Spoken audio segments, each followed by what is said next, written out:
Fala, planeta! Eu sou Jaqueline Meireles e você está no Planeta ESG. Bom, hoje o assunto é saúde mental. E aí? Mas o que saúde mental tem a ver com ESG tudo? Será que as empresas estão realmente preocupadas com a saúde mental dos seus colaboradores? Saúde mental hoje é uma grande preocupação da OMS, porque sabe-se que pelo menos 10% da população brasileira sofre com ansiedade. E muita gente, quase isso, sofre com depressão. E o assunto que a gente vai falar hoje é com a doutora Tânia Abreu, psiquiatra de estilo de vida. Gente, o que será isso, psiquiatra de estilo de vida? Ela vai explicar o que é, mas é muito importante você entender e até para saber se você precisa cobrar isso no seu ambiente de trabalho. Porque, como eu acabei de falar, né, estilo de vida, saúde mental, tá tudo interligado. Então, as empresas realmente elas precisam se preocupar bastante com a qualidade mental, emocional dos seus colaboradores. E é um assunto que a gente vai falar hoje, nós vamos abordar, e isso está dentro das práticas ESG, tá bom?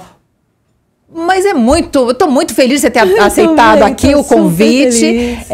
Você vai explicar um pouquinho, Tânia, doutora Tânia. Posso chamar de Tânia? Tânia. Então tá bom. Nós se encontra com pessoas, né? Que é sobre isso que a gente também vai falar. Eu gostaria que você falasse um pouquinho sobre essa questão da psiquiatria dentro do estilo de vida, ou estilo de vida dentro da psiquiatria, porque eu já vivi depressão, né? Enfrentei essa doença e todas as doenças decorrentes da depressão, tive em consultórios psiquiátricos, mas eu nunca ouvi falar nessa parceria de psiquiatria com estilo de vida. O assunto que a gente vai falar aqui hoje é um assunto denso, mas a gente vai procurar levar de uma forma leve e vamos colocar aí um pouquinho de espiritualidade nessa conversa? Sim, com certeza. Primeiro quero te agradecer pela oportunidade de estar aqui com você e de ter te conhecido e essa conexão enquanto pessoas, né, que a gente estabeleceu desde o início. E a partir disso é que a gente vai falar de psiquiatria de estilo de vida. Porque a psiquiatria de estilo de vida, na verdade, ela se apropriou da medicina de estilo de vida. Então, lá no Canadá, né, na Austrália, já se fala muito nisso, mas aqui no Brasil é uma coisa nova. E isso veio para mim, né, como uma realidade prática, porque antes de ser psiquiatra, eu sou médica de família. E comunidade, que também é uma especialidade que agora começa a ser conhecida. Médica de família, quando a gente fala igual era antigamente? Na verdade, a medicina de família e comunidade ela é uma especialidade que mais do que as pessoas pensam visitar as casas, né, e conhecer toda a família, tem toda uma formação nos vários ciclos de vida, né? Então, atende da criança ao adulto e idoso e as várias problemáticas, né, hipertensão, diabetes, saúde mental, doença mental. Então, desculpa te interromper, mas só para entender um pouquinho. Pode ser, você cuidando da família, você pode identificar, de repente, um problema que seja genético no pai ou no avô, que isso daí pode cair para outras gerações? É mais ou menos isso? Fica dentro disso ou não? Fica, na verdade, em todo esse entendimento dos determinantes de alguém adoecer, da família adoecer. Então, você compreende a pessoa e a família. Então, a primeira dimensão de conhecimento, de influência de alguém é a família. Depois, a comunidade. Então, esse médico de família, ele está dentro da comunidade também. Então, ele conhece os ares e lugares e a cultura do local. E, idealmente, ele vai trabalhar com a educação, com o meio ambiente, com o esporte. Então, a lógica do médico de família tem muito a ver com o estilo de vida. Entendi. E aí, a partir desse encontro com as pessoas hipertensas, diabéticas, você encontra as pessoas em sofrimento mental, em caos mental. E aí eu comecei a ver que a doença, depressão, ansiedade, abuso de substância, de álcool, né, tudo está relacionado também ao estilo de vida. Então, não é só a genética. Também o estilo de vida é determinante. E aí, quando eu fui fazer psiquiatria, depois de 11 anos no território, né, eu trabalhei em comunidade, eu falei, vou fazer psiquiatria para me legitimar no campo da saúde e da doença mental, né? Mas a psiquiatria, eu vi que a psiquiatria, como as pessoas conhecem, É uma psiquiatria que a pessoa fala, me dá um diagnóstico de doença e me dá um remédio. Então as pessoas só vão... Existe muito preconceito também, né? Porque eu lembro quando eu tive depressão, que eu fui parar num psiquiatra a primeira vez, eu falava, eu não tô louca. E é uma coisa que as pessoas ainda associam a psiquiatria à loucura. E não é nada disso. Porque o psiquiatra, ele pode indicar medicamentos, né? Sim. E o psicólogo não. Então o psiquiatra indica aquele medicamento para aliviar aquela dor, aquela tensão, aquele problema que ele já clinicou, que ele já identificou, e aí ele indica um psicólogo para fazer essa manutenção, para cuidar do lado emocional, não é isso? Sim, sim. E o psiquiatra de estilo de vida, ele trabalha muito junto com o psicólogo, outros profissionais da saúde mental, né, outros psicoterapeutas que estejam assistindo a essa pessoa, mas ele também é proativo em entender quais são os ritmos que estão gerando caos. No trabalho, né, na família, quais são os gatilhos e quais são as âncoras também que a pessoa está carregando para poder dialogar com a pessoa e com o psicólogo para pensar um projeto, sabe, Jaque, de cuidado integral e não só dar um remédio, tchau, volta aqui, melhorou o sono. O que determina a insônia de alguém, as dores, né? A pessoa tem ranger de dente, tem a ver com muitas coisas do cotidiano dela, das relações. Exatamente. E aí vem o social, que a gente vai falar, né? Do ESG, o quanto que o trabalho também é um gatilho, tem vários gatilhos para a pessoa entrar em causa e adoecer. Não, e isso é importantíssimo, porque como eu já passei por isso, né, e quando você fala sobre esse tipo de tratamento, até então eu nunca tinha encontrado um médico que falasse integralmente do organismo, né, da biologia em si, dentro de uma doença mental. Porque sim, desencadeia uma série de coisas e não adianta você tratar só aquilo que está acontecendo naquele momento. Você tem que ir lá na causa, lá no fundo, lá no gatilho. E é exatamente isso que você está falando. Então é muito mais profundo, a sua atividade ela é muito mais profunda, muito mais pessoal e não dá para você juntar tudo e colocar no mesmo balaio, que é o que a gente vive normalmente. Ah, então tá, você tem insônia, então toma isso. Eu passei, Tânia, por... acho que 6 ou 7 médicos, psiquiatras, troquei de medicamentos N vezes, e o último, quando eu mudei de psiquiatra, eu estava tomando 6 medicamentos, isso até eu conto no meu livro, que eu trouxe para você, da Coroa ao Cajado, depois eu vou te entregar. E eu conto que eu comecei a perder cabelo, comecei a engordar, comecei a ter efeitos colaterais desses medicamentos, mas, no fundo, o que eu realmente tinha, ninguém olhava, não identificava e não tratava. E não era... Aí você passa para um psicólogo, ok, mas o psicólogo está aí para isso, eu acho muito válido, acho que é importante. Mas eu acho que isso que você faz, ele atinge muito mais certamente, até para você indicar, ter uma conversa mais específica com aquele psicólogo. Eu estou identificando isso. Então é um trabalho em conjunto, sabe? Muito mais humano. E aí você sai daquela coisa, é um psiquiatra. Não, é um psiquiatra humano. Isso, é integrativo, que olha todo o seu conjunto, tudo de uma vez só, tudo junto. Sem separar. Sem separar. Né? O caos da fragmentação. A loucura está na fragmentação. Quando a gente não vê a pessoa inteira. E na maior parte das vezes, as pessoas adoecem porque elas não se conhecem. Sim. Né? Elas não se conhecem e não vê esses gatilhos que estão gerando o caos, o adoecimento. Então você precisa, uma das premissas da medicina de família e da psiquiatria de estilo de vida é a abordagem centrada na pessoa. Então eu tenho que conhecer quem é essa pessoa singular. E você vê que isso que você está falando é fundamental, porque quando eu tive depressão, eu estava sozinha, simplesmente sozinha. Ah, leva ela no médico, compra remédio e ok. Se a família tivesse sido preparada ou tivesse tido esse tipo de direcionamento, como lidar com uma pessoa com depressão dentro de casa, talvez o meu problema tivesse sido resolvido com muito mais rapidez e as pessoas da família, né? Se elas tivessem sido mais... elas poderiam ter sido mais assertivas nessa condução para minha cura, para o meu tratamento. Porque né? Seria uma coisa mais humana. O que acontece, isso que você está falando, é muito importante, porque as pessoas elas não conhecem esse tema. Né? Então, elas não conhecem o tema do que determina alguém e quando ficar em caos máximo, em colapso mental máximo, e aí elas subestimam, acham que a pessoa está Fazendo fita. Tá fazendo fita, ou mimimi, ou ela é frágil, tá se ou ela fazendo tá de querendo chamar vítima, atenção. tá se fazendo de vítima porque ela quer ser visitada, que querem que olhem pra ela. Então é porque é o sofrimento dela que ela não tá conseguindo suportar. E aí elas não entendem que esse cuidado, né, ele tem que ser muito de perto, com muito acolhimento, ajudando essa pessoa a refazer um caminho de conexão que ela perdeu. E que todos nós podemos entrar nesse caminho de desconexão. Por isso é que a gente precisa trabalhar nas empresas, na educação, nos ambientes todos, falar sobre saúde mental.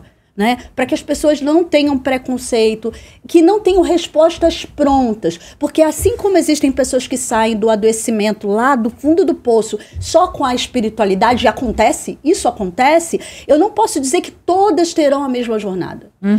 Mas para mim bastou, de fato a espiritualidade que a gente falou, você falou no início, ela é um motor fundamental do resgate da gente se integrar. Só que não é o único, porque a gente tem um corpo físico.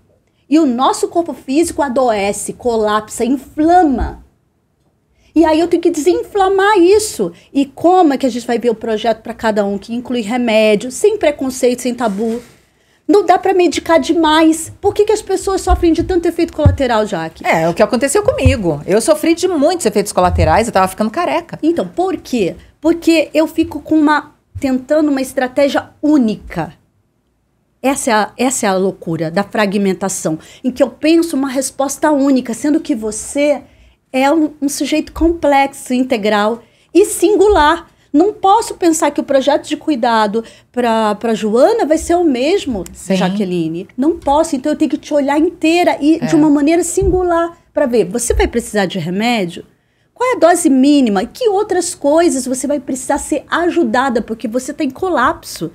Então, assim, essa questão da solidão é uma coisa que depois até eu queria te falar, porque a gente, quando for falar do social, teve um casal de cientistas que fez um trabalho muito importante sobre essa questão das mortes por desespero, né? E que tem a ver com a solidão. Mas aí a gente conversa isso na sequência. Mas isso daí ficou muito bom agora. Porque quando você fala morte por desespero, é até um assunto bastante delicado, porque quem conhece a minha história sabe que eu sofri muito com o desespero e muito com a solidão. E eu, por algumas vezes, eu queria terminar com isso, né? E era justamente pela solidão mesmo. Quis Deus que eu tivesse um insight num determinado dia, que como eu comemoro meu 2º aniversário, né, meu 2º nascimento, que é 16 de agosto, porque eu tive naquele dia uma catarse e falei, eu estou fazendo tudo errado na minha vida. Eu estou deixando de ser quem eu sou para ser quem o contexto que eu estava vivendo naquele momento queria que eu fosse. Naquele momento não, ao longo da minha vida. Então, eu abri mão da minha personalidade, da minha identidade para viver uma vida para agradar outras pessoas. E isso as pessoas fazem muito. E isso a gente encontrou muito na pandemia, porque houveram muitas pessoas buscando solução, buscando saúde mental. Quando se fala até em saúde mental, existe até um preconceito, do mesmo jeito que existe psiquiatria, né, que existia, que hoje é um termo que as pessoas estão aceitando mais. Quando se fala de doença mental, as pessoas falam, mas eu não sou louca. Tá com o mesmo preconceito da psiquiatria. E, na verdade, não é, porque ou a gente pode substituir por saúde emocional. Existe alguma diferença de saúde emocional e saúde mental? Na verdade, quando a gente fala saúde mental, a gente está falando muito das funções mentais, né? Então, assim, é um termo, isso é uma definição técnica, né? Quando eu falo saúde emocional, eu estou falando mais das emoções, né?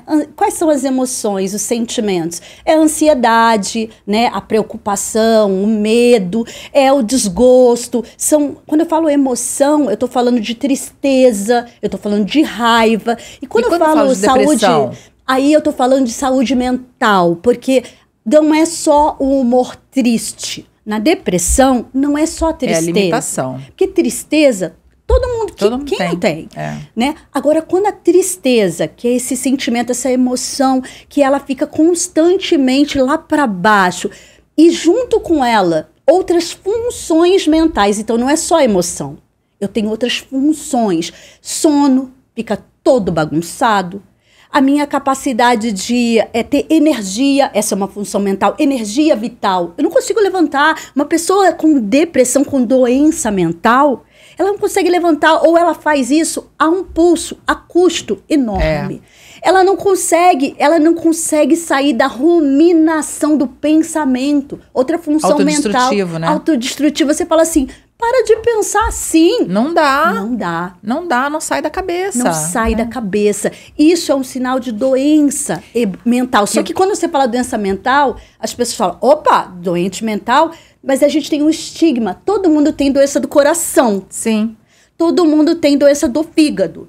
E a mente pode adoecer, Jaque, também. Só que como tem um estigma, doente mental é louco? Não, doente mental tem uma doença do inflamação da mente, dos neurotransmissores. Que podem ser vários tipos de doenças mentais, não necessariamente a loucura, mas a depressão ela acaba sendo considerada uma doença, uma doença mental.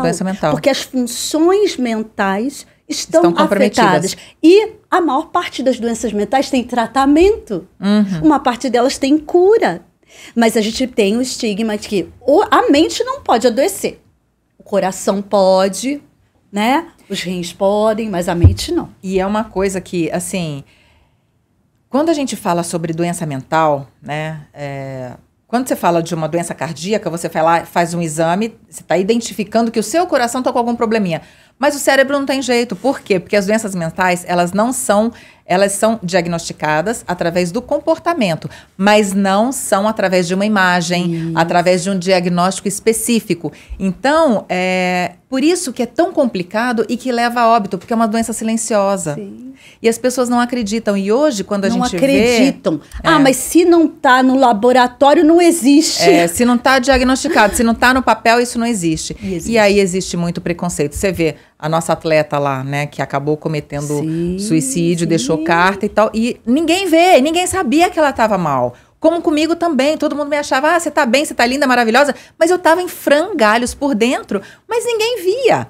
Na minha casa, com 3 filhos e um enteado, na época eu estava casada, então tinha toda uma estrutura familiar que eles sabiam, mas sair da porta para fora, ninguém sabia. Mas mesmo na estrutura familiar, ninguém sabia o que estava dentro de mim, porque eu tentava disfarçar ao máximo. Não é que nem uma alergia, uma conjuntivite, algo que você vê. E aí, quando você pega e leva isso para uma pessoa que precisa trabalhar, colocar dinheiro dentro de casa, trazer o pão, como é que as empresas olham isso? Porque é uma coisa que não é inevitável. Hoje em dia está ficando cada vez mais escancarado. Gente, vamos cuidar das pessoas. Porque as pessoas, elas não estão aguentando, porque são pressões de todos os lados. E aí, como é que fica isso? A gente tem que olhar, porque isso também faz parte do ESG. As empresas, elas têm que ter esse olhar social, esse olhar empático com o colaborador. Como é que você está vendo isso? Olha, eu fiz um trabalho numa empresa que durou uns 5 meses, que a gente trabalhou com as pessoas e com as lideranças. Toda essa questão de não ter uma cultura do cinismo. O que acontece? A gente não tem olhos de ver, Jaque.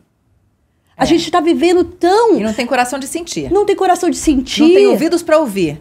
Entendeu? É tudo então, o macaquinho com, né? A gente está no modo You Survive, normotizando, é assim mesmo, e ninguém, e isso que você falou, né, as pessoas, elas têm conversas só superficiais, porque ninguém está suportando nada que seja mais profundo. O problema do outro é do outro, cada um no seu quadrado. E aí depois se acontece um acidente como aconteceu, né, e que a gente vive escutando, né, pessoas que não estão mais aguentando viver por conta de problemas pessoais e internos, estão buscando ouvidos para ouvir e coração para sentir empatia, não estão encontrando. E aí depois quando você fala assim, poxa, eu devia ter dado mais atenção, mas agora já é tarde. Porque a gente vive uma crise da sinceridade, da legitimidade das relações, e as pessoas, elas na verdade não estão respirando, né? A maior parte das pessoas, você falou, né, a ansiedade, mais de 29% da população tem transtorno de ansiedade em algum momento da vida. E por que a gente não respira? Não, e eu vou te falar, eu acho que é muito mais, porque quando a gente olha isso, são dados registrados. Sim, mas é muito mais. Mas é muito mais. Eu acho que mais da metade da nossa população, e da população mundial, ela está sofrendo com isso. Com ansiedade. E ansiedade, ela é a primeira etapa que, não tratada, então eu não paro para botar, como diz, a máscara de oxigênio em mim mesmo. Porque eu não consigo olhar para o outro se eu não olho para mim.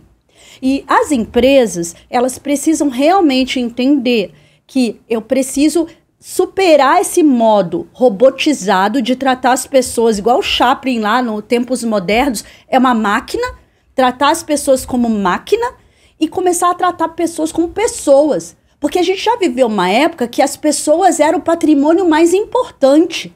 E agora, não, pessoas, o importante são processos. Né? O pessoal da gestão fala, o importante são processos. E muitas pessoas estão sendo substituídas por máquinas, né? Por robôs. E essas pessoas acabam sendo descartadas.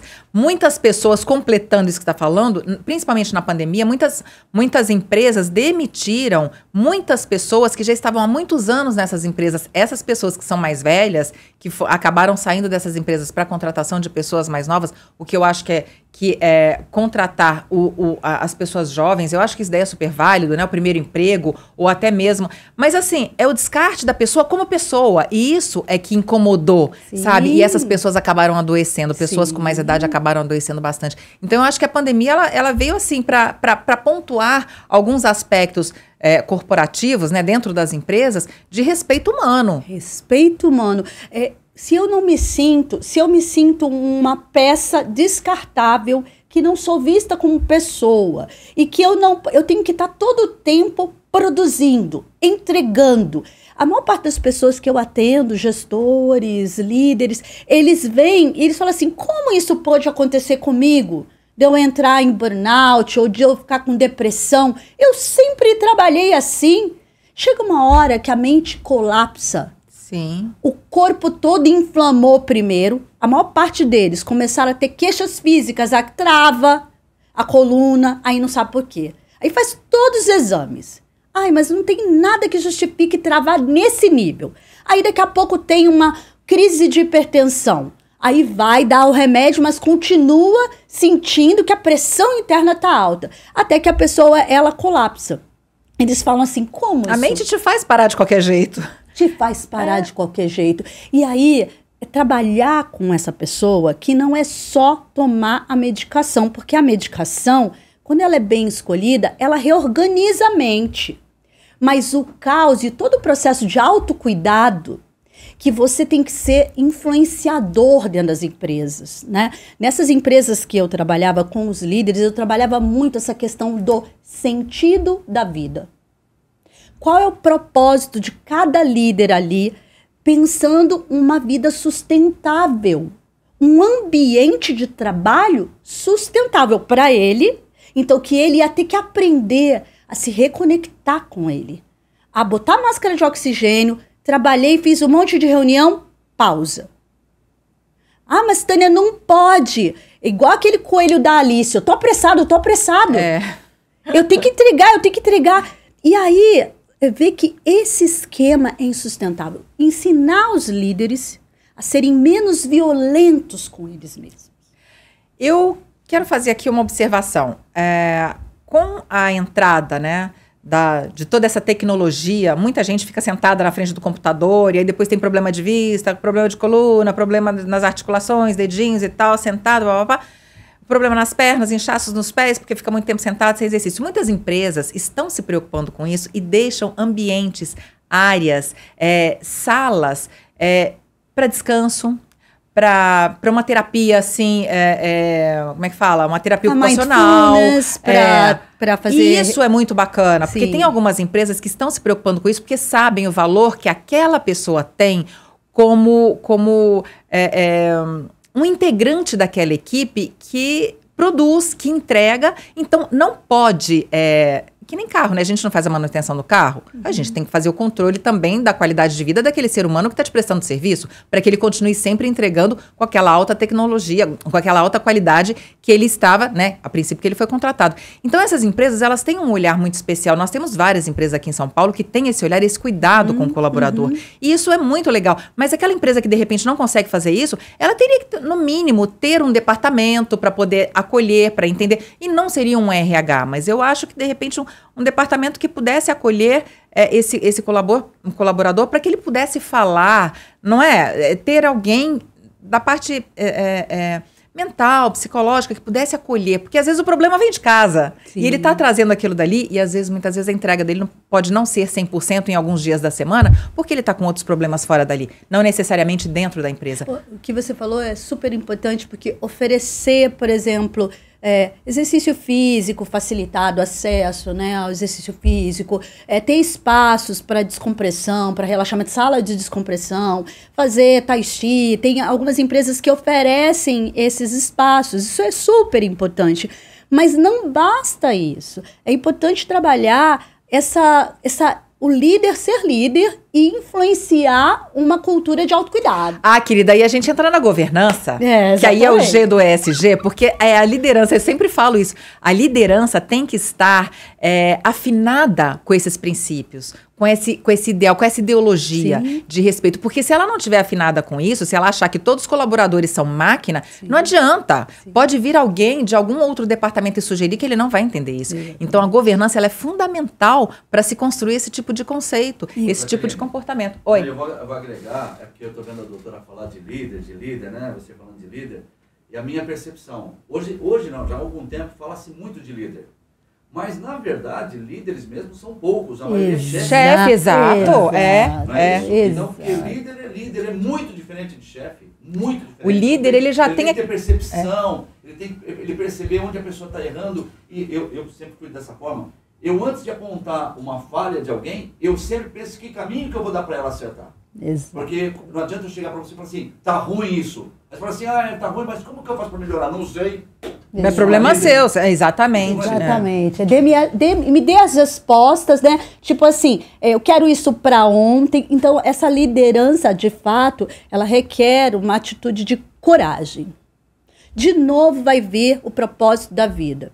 Quando você não trabalha nas pessoas, qual é o sentido? Que tipo de líder, que tipo de pessoa eu sou? Então, quando você traz essas questões da pessoalidade, grande parte dos problemas humanos, do caos e do adoecimento provém da impessoalidade. Sim. E da falta de espiritualidade. As pessoas pensam, é religião? Não. Espiritualidade é essa, meu propósito, meu para quê. E eu não posso ser cínico numa relação em que eu sou chefe do outro, o outro é uma coisa que eu falo assim, eu ignoro. O pai morreu, tá passando por um monte de problema com o filho. Olha, meu querido, problemas são problemas pessoais, trabalho é trabalho. Quem disse? Não tem entrega, não tem entrega. Se a cabeça não tá boa, não tem entrega. Eu vou citar, Iguatemi é um exemplo. Eu estive numa reunião com a diretora de RH, um evento que a gente foi, e que ela falou que tinham várias pessoas da equipe dela, né, que depois eu fui assuntar. De fato, é uma vivência. Se alguém tem um problema, é o modelo Toyota. Trava, vamos entender o que está acontecendo. Se precisa desmarcar a reunião porque a pessoa não vai poder participar, não tem uma outra para substituir, eu não posso ser feroz, Jaque. E a gente tem que começar a estimular esses líderes a não serem ferozes e a resistir. Não é fácil. Eu fui executiva, agora eu estou saindo de uma posição executiva, eu tive uma posição executiva que eu mesclava as minhas atividades médicas com esse papel executivo e o tempo todo eu estava nessa reflexão, como é que eu estou me comunicando com as pessoas? Quem é a Tânia? A Tânia não é só uma superintendente, a Tânia é a Tânia inteira. Sim. Né? Então trazer isso como, dá para ser ético? Dá para ser gente? Dá. Mas você tem que realmente... né? Você tem que ser gente para ser gente onde você estiver. Por isso que eu falo que o ESG ele começa dentro da gente, é individual, intransferível, isso é de cada um. Não adianta eu falar que eu sou se eu não for, porque o ambiental, eu sempre falo em todos os episódios eu falo a mesma coisa, porque eu acho que tem que entrar na cabeça das pessoas. Quanto mais eu repetir, mais as pessoas vão interiorizar isso. O ambiental, como é que eu cuido? Eu desperdiço, eu desperdiço comida, eu desperdiço a água do banho, eu desperdiço quando eu vou escovar os dentes. O que é que eu faço? Eu reciclo meu lixo? Isso é o ambiental. Eu estou cuidando do meu planeta de forma efetiva ou é da boca para fora? O social, como é que é essa minha relação interpessoal com as pessoas? Eu sou empática com as pessoas, eu cuido das pessoas, eu olho para as pessoas, de que forma eu olho para essas pessoas? A governança, como é que eu ajo com essas pessoas que estão no meu entorno, no meu ecossistema, no meu trabalho? Eu passo a perna nessas pessoas? Eu engano meu colega de trabalho? Sabe? Eu procuro me dar bem, pego um projeto do outro e apresento como se fosse meu. Isso é uma questão individual, isso é ética, isso é transparência nos relacionamentos. Então eu acho que a pessoa, seja o líder que for, porque um líder sim, ele vai se comportar dessa forma, um chefe não. Quando você fala, é meu chefe, ele impõe medo para conseguir o respeito, autoridade. Então é sempre através daquela. Mas um líder não. Um líder é aquilo que o Wagner falou, é aquela pessoa que é empática com o outro. Não está entregando? O que está acontecendo com você? Poxa, chefe, eu não tô. E eu falo para ele, ô chefe, sente as dores, se preocupa com essa entrega. O que está acontecendo com você que você caiu no seu rendimento? Aí aquele cara vai falar, então não, vamos dar um jeito, porque eu estou precisando de você do mesmo jeito que você entregava antes. Sim. Então, é isso que é liderança, sim, sabe? É esse que é o respeito. E a pessoa ela não vai perder o cargo dela de liderança porque ele tá tendo um olhar empático com o outro. Exatamente. E é isso que a sociedade está precisando, porque a sociedade está adoecida por causa disso. E o que acontece é que essa cultura do medo de que você não vai ter lugar se você tiver essa consciência. Ah, mas não tem espaço para essa consciência. Tem. Mas requer muita coragem. E você se afiliar com pessoas que estejam nessa pegada, né? Exatamente. Porque se você simplesmente joga a toalha e fala assim, eu tenho que ceder mesmo, não tem jeito, não tem um meio do caminho para eu começar a fomentar essa consciência evolutiva. A gente precisa começar a ser líder pensando evolução. Porque senão a gente vai ter como esse casal de economistas, eles viram que apesar de todo o desenvolvimento tecnológico, a escalabilidade do capitalismo, né, apesar de todo o avanço tecnológico para a saúde, né, que a gente tem hoje, tratamento de câncer, né, as pessoas têm uma sobrevida, né, podem viver 90, 100 anos. Né? A tecnologia permite isso. Apesar disso, a gente tem observado um aumento de mortes por alcoolismo, suicídio, overdose de substâncias, acidente automobilístico. E tudo isso vem de aí eles fazem uma análise, Jaque. E os economistas chegam à conclusão de que o que gera isso, quando eles analisam, né, esse fenômeno social, é a solidão, a gente volta a essa questão, a falta de intimidade, a falta de senso de propósito. Os economistas chegam a essa conclusão de que a gente está enlouquecendo por falta de senso de propósito e de posicionamento. É verdade. Então eu trabalho muito isso com as lideranças. Aí eles vêm para mim com burnout, com depressão. Me dá um remédio, porque eu tô com TDAH. A pessoa nunca teve TDAH.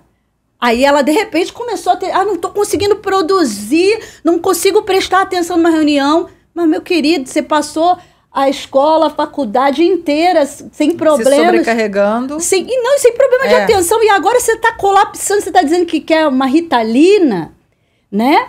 E aí, vamos pensar o que tá aí no cerne, o que tá causando isso, né? Vamos dar a medicação para você conseguir dormir, mas não vai parar aí. Você tocou num ponto aí que eu gostaria até que você comentasse um pouco. Porque a gente, se você parar para reparar e entrando um pouquinho na espiritualidade, a gente sabe que muitas crianças hoje são crianças da nova era, são crianças com mais atitude, com mais iniciativa, com mais propósito, mais aceleradas, já nascem sabendo mexer num celular, e aí os pais não sabem explicar. Nossa, mas ele com 2 aninhos já destravou, não conhece nem os números, mas já sabe. Eles estão assim. Eles estão assim. O que está acontecendo? Chega nas escolas, as escolas não sabem lidar com isso. Sabem lidar com o que é o tradicional, aquilo que está dentro da caixinha. Essas novas crianças, elas têm uma certa dificuldade de se adaptar ao que é padrão, ao que é tradicional, ao que é o sistema anterior, né, de ensino. E aí, a escola chega e fala assim, mas essa criança ela é hiperativa. Tem que levar no médico. Aí os pais levam. Tem um filme muito legal, gente, quem não conhece, assiste, A Menina Índigo, do Wagner de Assis, e tá no Netflix, se eu não me engano, tá na Netflix. A Menina Índigo. É um filme nacional. E essa menina, ela sim, ela tem essa condição, e aí a escola chegou e falou assim, não, mas ela é hiperativa e tal, e é uma menina rebelde, tem que levar no médico, levou no psicólogo, mandou psiquiatra mandou dar Ritalina. Pra quê? Pra desacelerar essa criança. O que é isso? De repente, a falta de olhar, inclusive, porque a gente entende, os pais têm que trabalhar, têm que pagar conta, têm que ter dinheiro para poder, né, cumprir com seus compromissos, mas a partir do momento que você tem uma criança dentro de casa e uma criança que demonstra uma hiperatividade, mas uma capacidade grande de energia para realizar, vai diminuir isso com Ritalina. Só que os pais não estão entendendo que toda essa capacidade, toda essa energia é para um propósito específico. Não dá para tirar essa energia, tem que direcionar essa energia para aquilo que aquela criança tem habilidade de fazer, para aquilo que ela gosta de fazer. Aí ela se acalma, ela vai se sentir em casa. E aí eu queria que você falasse um pouquinho sobre isso, como psiquiatra, como você tocou agora na Ritalina, falar sobre, se você costuma atender ou se você tem acesso a isso, explicar um pouco para as pessoas o quanto é importante que essas crianças que são consideradas hiperativas ou que têm transtorno de déficit de atenção, elas não precisam de medicamento, elas precisam de um olhar dos pais, que muitas vezes não tem tempo e acabam entregando, deixando em casa, nas mãos, ou colocando em esportes, às vezes esportes que as crianças nem curtem tanto, e não tem esse olhar direcionado, um olhar específico. Escuta, qual é o dom, qual é a habilidade do meu filho? Toda essa energia, ela tem que ser canalizada aonde? Nesses dons e nessas habilidades que eles trazem. Porque eu não estou falando de uma criança, Tânia. Eu estou falando de milhares e milhares e milhares de crianças pelo mundo afora. Aqui no nosso país, milhares e milhares. Então eu escuto coisas que eu falo, é um pecado, porque você está tirando a energia, você está dando um medicamento para diminuir essa energia, para facilitar até a educação daquela criança. Que jovem que esse jovem vai... Como é que essa criança vai se tornar um jovem, um adolescente? Frustrado, sabe? Doído. Por isso que o número de suicídios aumentou tanto com adolescentes de 15 a 29 anos. Já 3 dígitos, na ordem dos 3 dígitos. O que acontece é que tem tudo a ver com o que a gente está falando. A crise da intimidade, da sensibilidade. Então, como esses pais, olha como esse assunto do ECG, aonde ele vai. Como esses pais, eles estão no modo Are You Survive, feroz, e eles estão doentes. Muitas pessoas estão doentes. Muitas. E elas acham que não. Elas não estão dormindo, elas estão abusando de álcool. Muitos desses pais estão doentes. Então, a capacidade dele de ter... Eu não consigo entregar sensibilidade se eu estou sendo massacrado e se eu me rendi. Esse é um processo que as empresas precisariam, os líderes que estão aqui assistindo a gente, eles precisam entender o impacto da liderança desumana. Porque esses pais, eu falo isso no livro, esses pais, os filhos observam esses pais, essas crianças sensíveis, que têm um potencial, às vezes, que é sensível, e elas estão olhando esse tempo, porque as crianças estão olhando esse tempo, a TV, a tela do celular, do tablet, e é tanta informação que também aquela criança ela não brinca tanto, ela fica confinada, né? Então, esses pais, eles precisam olhar para esses filhos, mas eles precisam antes ser cuidados, entendidos, compreendidos, né? Então, a psiquiatria infantil... Dominó, né? Eu queria muito fazer psiquiatria infantil, mas o que eu comecei a me deparar? Os pais precisam estar disponíveis. Só que, às vezes, os pais precisam ser tratados primeiro.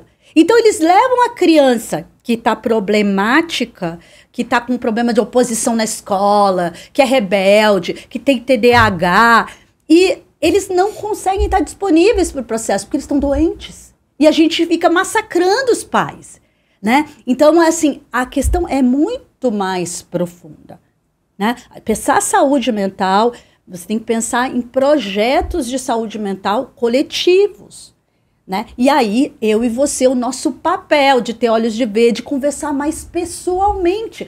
Foi isso que aconteceu nesse treinamento que eu fiz, que os líderes falaram, poxa, eu nem estava prestando atenção, para você ter uma ideia do adoecimento. A taxa de procura de psicólogo e de psiquiatra depois desse projeto, durante o projeto, aumentou. Porque as pessoas, elas não percebem que elas estão doentes.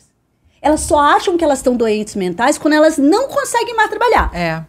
Mas o processo de crescimento ninguém identifica. Não consegue. Só identifica alguma limitação física, orgânica ou mental. Sim. Então, o corpo vai reclamando, né? Vai. E uma das características psicológicas do burnout é o cinismo. Olha que interessante. Uma das características iniciais do burnout é o cinismo.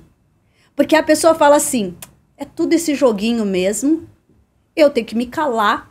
Muita gente que está assistindo, eu tenho que me calar porque não adianta falar mesmo. Então eu faço o jogo do contente. Isso já é o caos. Sim. Emocional instalado.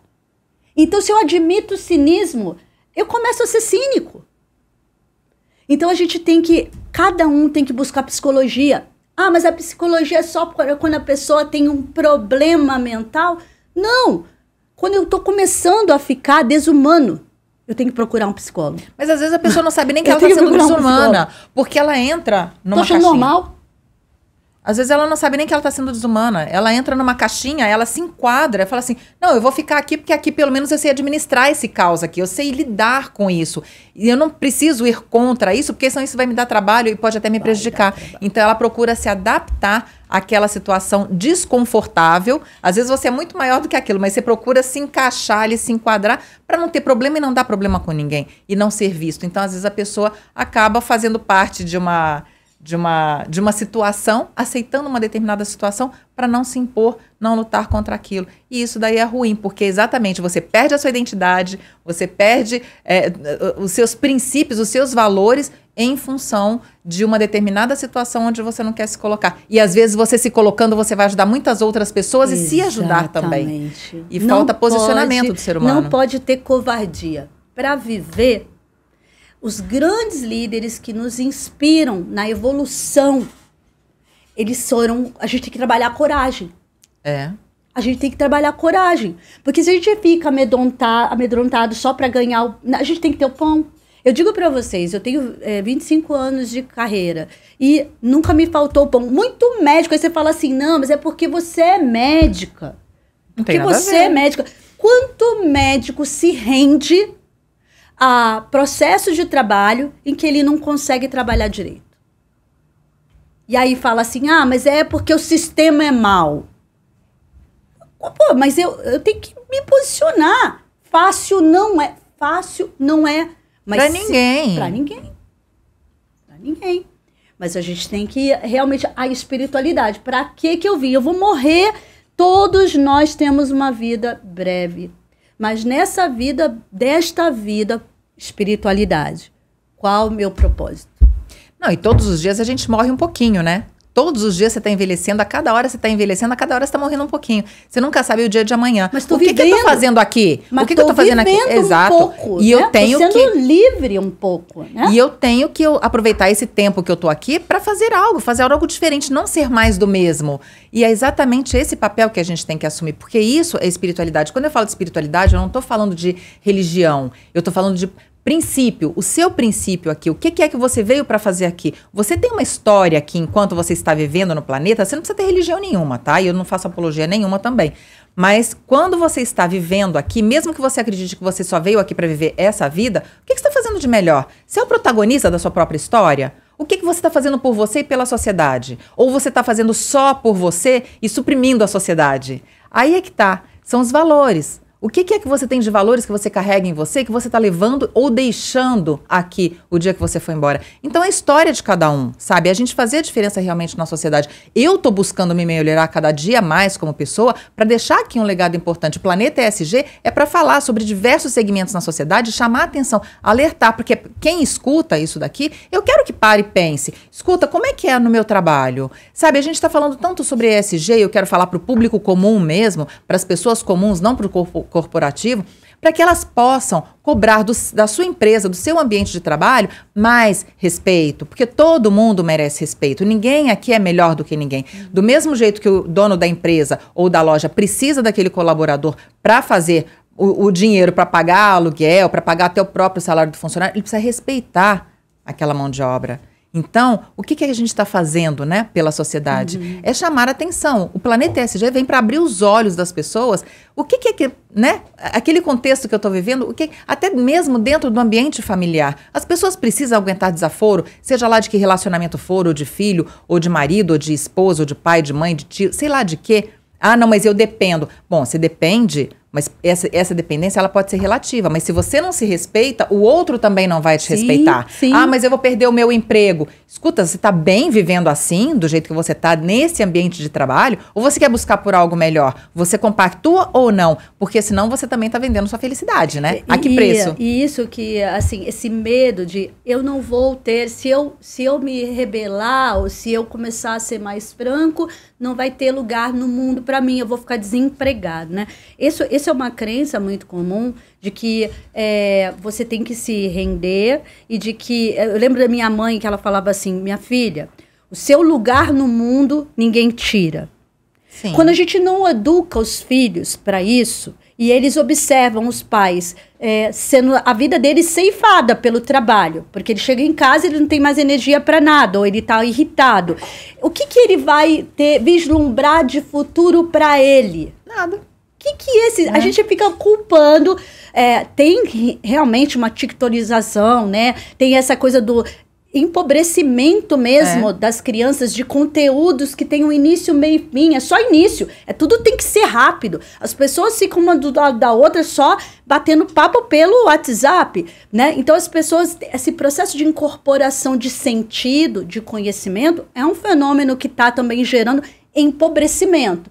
E de fato, para você ter sustentabilidade, o teu lugar no mundo ninguém tirar, você tem que se trabalhar intelectualmente, porque realmente, para vencer todo esse modelo escravo, você tem que ter inteligência, criatividade, para você criar o teu lugar no mundo. Ninguém vai botar uma passarela para você passar. É você que vai ter que construir. Só que quando você pensa assim, não, eu não tenho lugar no mundo, e você não se capacita, é por isso que você tem que estudar. Eu lembro que eu pensava assim, meu lugar no mundo ninguém tira, o que eu preciso saber? Mais do que dizer, não, você tem que fazer isso aqui, você tem que fazer esse mestrado, você tem que fazer esse caminho. Não. O que me representa? Meu lugar no mundo ninguém tira, o meu. O seu, você não sabe daquilo que você gosta. Ninguém me fala que eu tenho que fazer. O problema das pessoas é esse, é que elas seguem o caminho da manada, que todo mundo diz, esse é o caminho do sucesso. O caminho que bota o teu lugar no mundo seguro é o teu. Exatamente. Por isso que é tão importante você avaliar os seus dons, os seus talentos e dos seus filhos também que estão em casa. Porque não adianta padronizar e colocar tudo dentro do mesmo espaço, porque cada um é um. São diferenças. E o universo tá aí para isso, o sol nasce para todos. Então é muito importante a gente respeitar o outro. Então se de repente você aceita um monte de coisa que você não concorda, você tá fora da caixinha, você não tá no seu ambiente. Você tem que estar feliz, porque todo mundo veio para ser feliz. Ah, não, eu vim para sofrer, eu tive que passar por isso. Não, você não tem que passar, você pode escolher. E uma coisa que eu falo muito é a escolha. As nossas doenças emocionais, elas são consequências das nossas escolhas. Porque uma escolha errada vai te levar a momentos tristes, dolorosos e, consequentemente, a dores físicas, emocionais e doenças que muitas vezes você vai ter que tratar com remédio depois. Mas se você faz escolhas assertivas para você, não, e assumir isso, não, eu não gosto disso, eu não compactuo com isso não faz parte de mim. Isso me violenta. Exato. E assume isso. Ah, não, mas isso daí aí eu vou ser excluído, eu não vão gostar de mim ou eu não vou ter lugar. Não, você tá em outra tribo, você vai encontrar a sua tribo, você vai escolher fazer escolhas que o próprio universo, eu sempre falo, aquilo que você manda para o universo, você recebe de volta. Então, se você se posiciona perante esse universo, não, eu não gosto disso, o universo vai entender que aquilo dali é ruim para você. Então, ele vai procurar te trazer uma outra opção que seja favorável para você e você vai entender que você faz parte de outra tribo. E isso foi eu demorei anos para entender que isso realmente funciona assim. Então, hoje eu me posiciono, só vai ficar perto de mim quem gostar de mim do jeito que eu sou. Quem compactuar, quem compartilhar dos mesmos pensamentos que eu. E tem muita gente que compartilha dos mesmos pensamentos que eu. E eu tenho atraído pessoas assim e que tem trazido muito conteúdo para mim, muito aprendizado dentro daquilo que me faz feliz, dentro daquilo que me completa. Então, eu acho tão importante tudo isso que você está falando, Tânia, porque vem validar, chancelar tudo aquilo que eu acredito e tudo aquilo que realmente é verdade, porque você como uma doutora e trabalhando com a mente das pessoas, está exatamente falando tudo aquilo que é verdade. Aquilo que eu aprendi com a experiência da vida, com a faculdade da vida, né, com a universidade da vida, tudo aquilo que o universo me proporcionou de aprendizado, você chega através do seu estudo e valida. Isso daqui é uma psiquiatria integrativa. Sim, sim. É qualidade de vida, Sim. é olhar você como um todo, como um uno, né? Como um todo, como um universo. Sim. Mas é uma pessoa que é um universo cheio de possibilidades, cheio de condições, cheio de valores, mas esses valores são seus. São seus. E só vai aceitar e dividir esses valores com você quem for parecido com você. Eu sempre falo, não são os opostos que se atraem, são os dispostos. São quem está ali na mesma frequência que você. São os dispostos. São né? os dispostos, qual é o teatro mágico que ele fala? Os opostos se distraem. Os opostos se distraem, os dispostos se atraem. Né? Exatamente. Mas sabe o que acontece que você falou? Que as pessoas, elas entendem assim, isso é muito metafísico, de que o universo vai te entregar o caminho.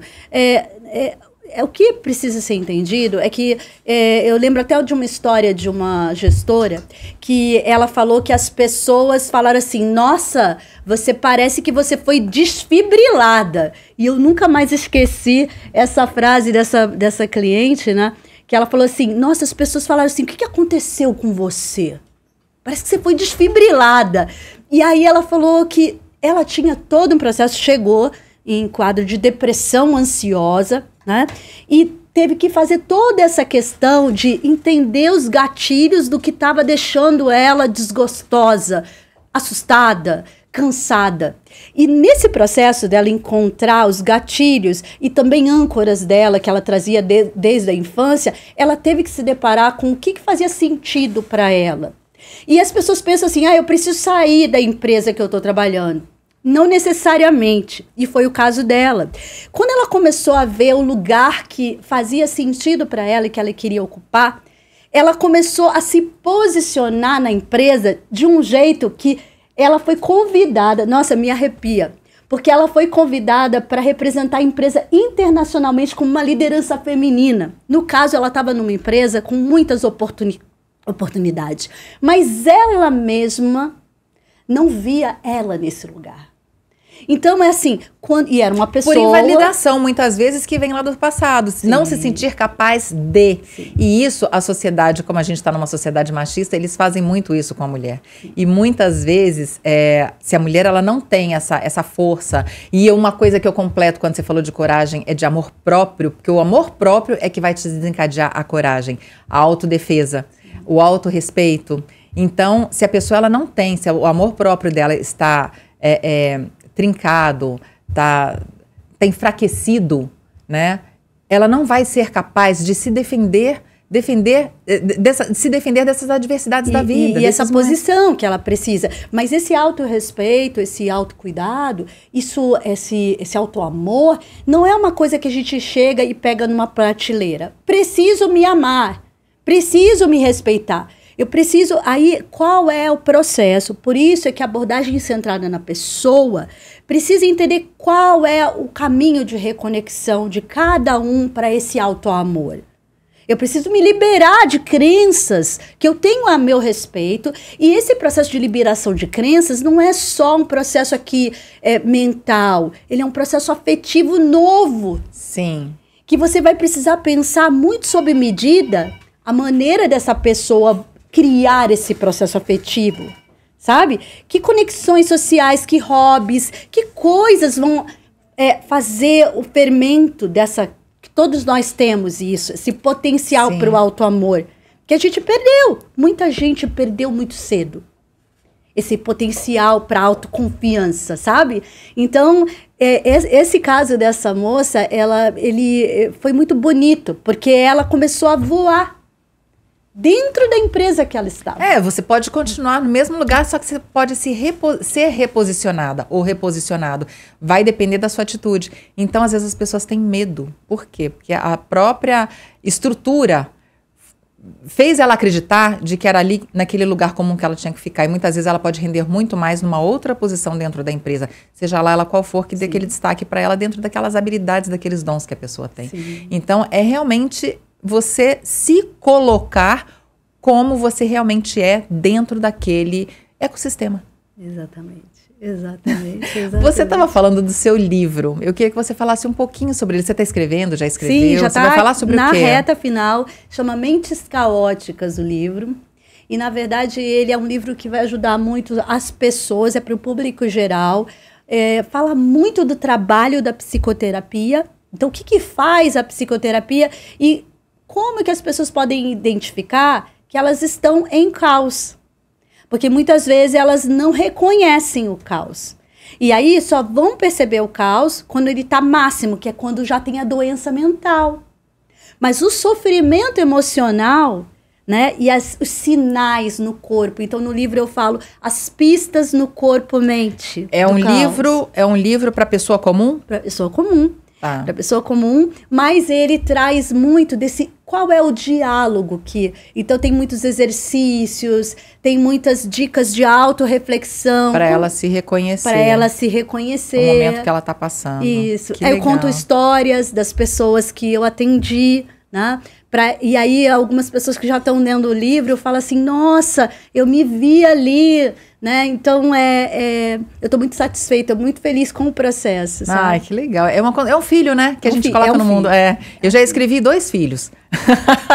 E ainda pretendo escrever o 3º filho. Ai, eu tô com um monte de... Eu tô com um filho só, eu tô com um monte... Eu vou ter um monte de filhos mesmo. Se Deus quiser, porque todo esse conteúdo a gente tem que colocar para fora, né? A gente tem que oferecer isso para as pessoas. Eu falo os 3 maiores compromissos que a gente tem quando encarnado. Que a religião espírita fala os maiores karmas, né? Os grandes karmas que a gente tem. É muito conhecimento, muita beleza e muito dinheiro. Então, são responsabilidades sociais. Então, quando a gente tem muito conhecimento, a gente tem que procurar passar isso para as pessoas, entregar isso para a sociedade. Porque a gente vai ajudar outras pessoas, outras mentes, outros seres. E ajudando, a gente acaba tirando do caos e trazendo para a saúde, né? Com certeza. Quando é que você vai lançar o livro? Vai ser agora no final do próximo mês, de outubro. Ai, que legal, e aí, que bacana. assim, já tô já em ritmo de... Já tô festejando, porque ele tem várias trilhas. Então, dentro da medicina, da psiquiatria de estilo de vida, quais são as trilhas de reconexão da saúde mental?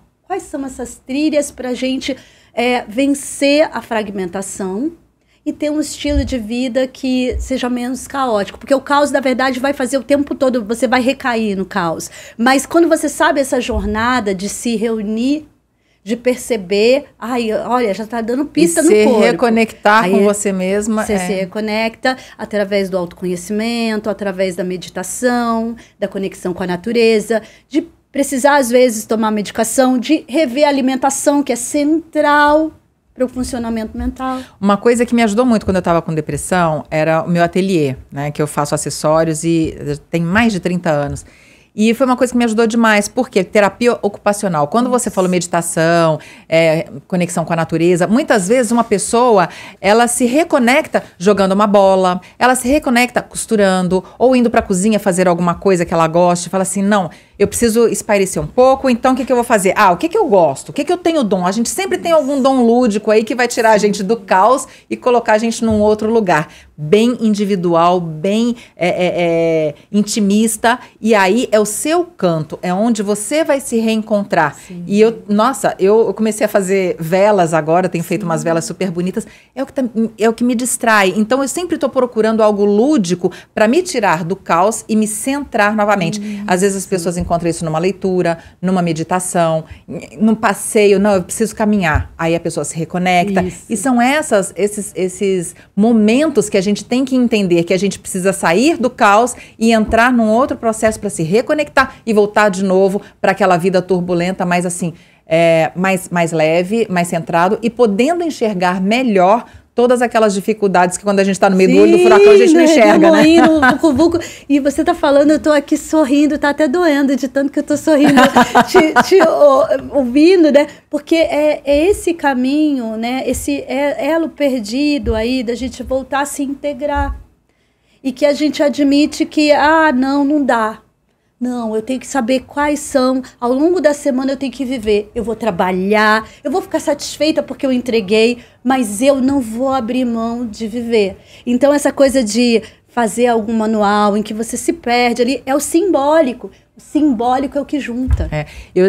Uma vez eu atendi uma moça e ela falou, no atendimento dela, ela falou que ela tinha se desconectado demais dela, que ela estava sofrendo muito, ela estava em depressão e tal. Eu falei, mas o que você gosta? Ela falou, eu gosto de dançar.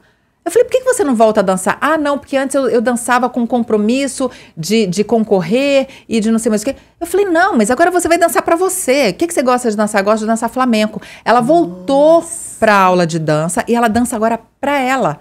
Então ela falou, as dores que eu tinha já não tenho mais, eu tinha enxaquecas frequentes, eu não tenho mais. Por quê? Porque faltava pra ela o momento lúdico dela, que ela encontrava na dança. Então, 3 vezes por semana ou 2 vezes por semana ela dança. Quando ela não dança, faz falta. Tem gente que sente essa necessidade de uma academia. Tem gente... Então, são várias possibilidades que você tem de você se reconectar com você mesmo e sair daquela frequência de dor e de sofrimento, né? O caos mental. O que você fez foi o que eu falo muito para os psicólogos e para os médicos fazerem.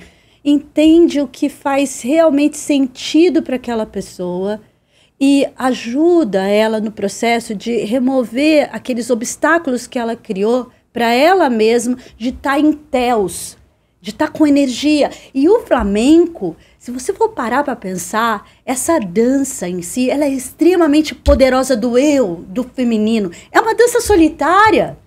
É ela com o corpo dela, é ela. Então, dentro dessa abordagem centrada na pessoa, enquanto você favorece essa pessoa, a expansão dela, às vezes através de um hobby. Você vai estar trabalhando tanta coisa no poder pessoal dela. Tantas outras possibilidades. É porque aquilo é importante para ela e que às vezes ela abre mão porque ela fala, ah, não tenho tempo, isso é bobagem. Não, não é bobagem, é o que é mais importante para você, que tá lá no seu íntimo e é o que te dá prazer, é o que te alimenta a alma. E é o alimento da alma que muitas vezes as pessoas largam para trás. E você pode até viver num caos dentro da empresa ou com o chefe ou num relacionamento e tal, mas não deixa de alimentar a sua alma. A sua alma é que vai produzir toda essa energia, toda essa endorfina, toda essa alegria de viver. Por quê? Porque você tá fazendo algo por você e isso não é pecado. E a alma, né? Quando a gente fala alma, as pessoas pensam que é um fantasma, né? Fantasma, uma coisa assim. Ah, será que existe alma? Alma é a essência das primeiras coisas. Sim. É lá que estão guardados o seu verdadeiro DNA. São as primeiras coisas. E as pessoas se esquecem das primeiras coisas e colocam outra coisa, mas não pode porque tem isso, porque tem aquilo. E deixa essas coisas soterrarem a alma. E depois não entendem por que adoecem. Nossa, isso daqui, olha, se deixar a gente vai passar pelo menos umas 2, 3 horas aqui conversando. Maravilha, adorei. Tânia, como é que a gente te acha por rede social? Você quer deixar contato? Como é que você quer fazer? Nas redes sociais eu tô como doutora.taniaabreu. DRA. Tânia Abreu. E aí lá as pessoas podem mandar mensagem, aí entrar em contato comigo, a gente de repente deixa o telefone. Bacana. Para ter até um feedback, né? O que as pessoas acharam, né? E sempre vem dúvidas, né? Sempre vem dúvidas. E pra gente finalizar, eu queria te fazer uma pergunta.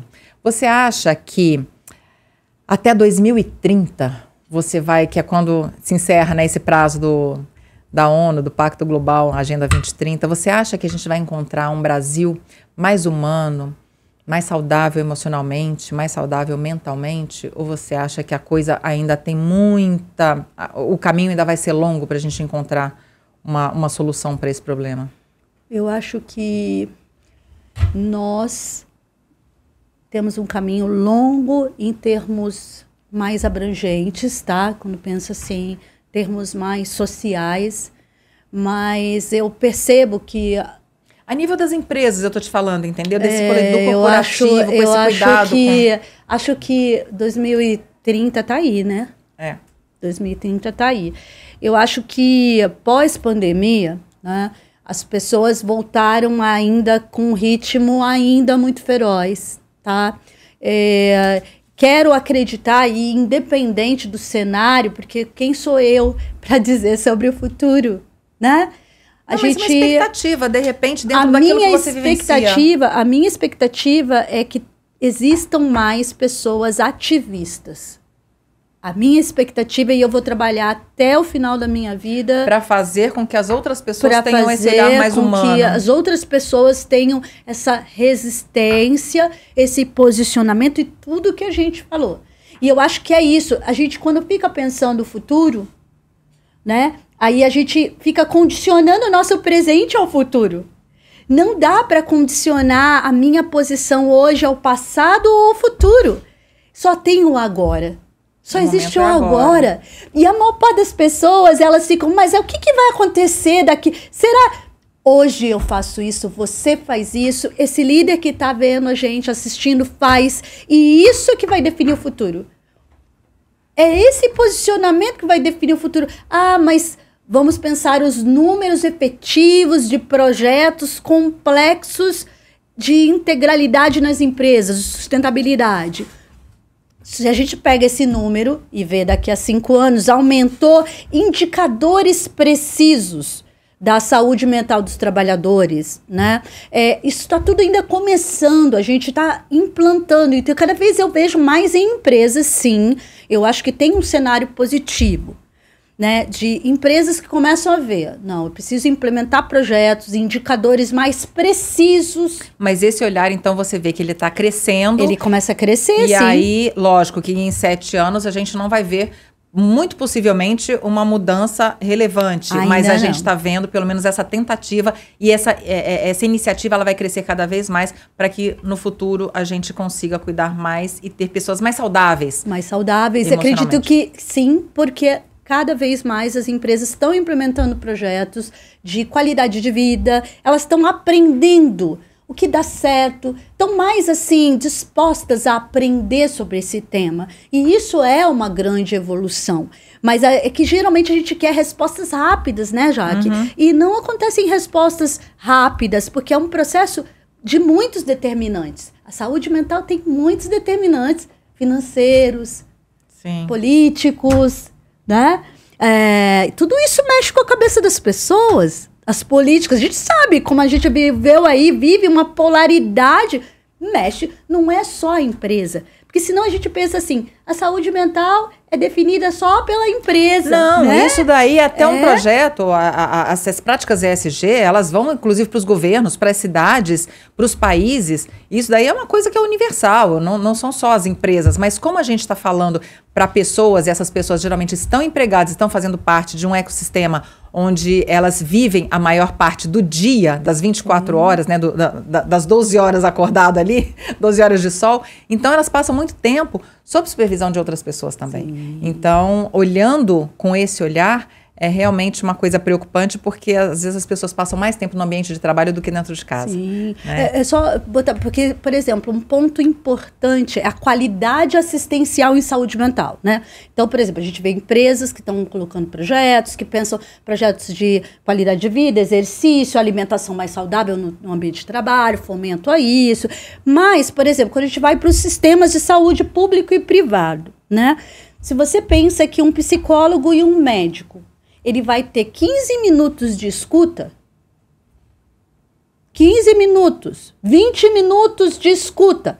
O que eu consigo entender de um sujeito em 15 minutos, já? Não consegue. Como é que eu consigo entender uma pessoa com todos os gatilhos? Então, a consulta, ela fica muito, assim, esse apoio para os sujeitos fica muito abreviado. Então, essa discussão... Na verdade, né? isso é meio que mascarado, né? Porque, eu vou oferecer 15, 20 minutos de terapia, mas, na verdade, isso daí não vai ser efetivo, não vai funcionar. Não, mas eu estou oferecendo. Eu estou oferecendo, entendeu? Então, alguns lugares já começam a pensar, não, eu vou dar 30 minutos. São estruturas e funcionamentos que a gente vai precisar. Por isso que eu falo, a gente está evoluindo, mas 2030 a gente ainda vai estar bem no início desse caminho, porque eu tenho que pensar saúde em todas as políticas. É a política do trabalho, é da educação, com as crianças, é da faculdade, é no sistema de saúde, porque esse psiquiatra, ele, por exemplo, eu tenho que dar continuidade, não adianta eu dar um remédio para a pessoa e ela não conseguir retorno. Não né? funciona. Ela não ter uma pessoa com quem ela estabelece uma confiança. Aí toma remédio e fala assim, remédio não resolve. Claro que não vai resolver, tá tudo mal conduzido.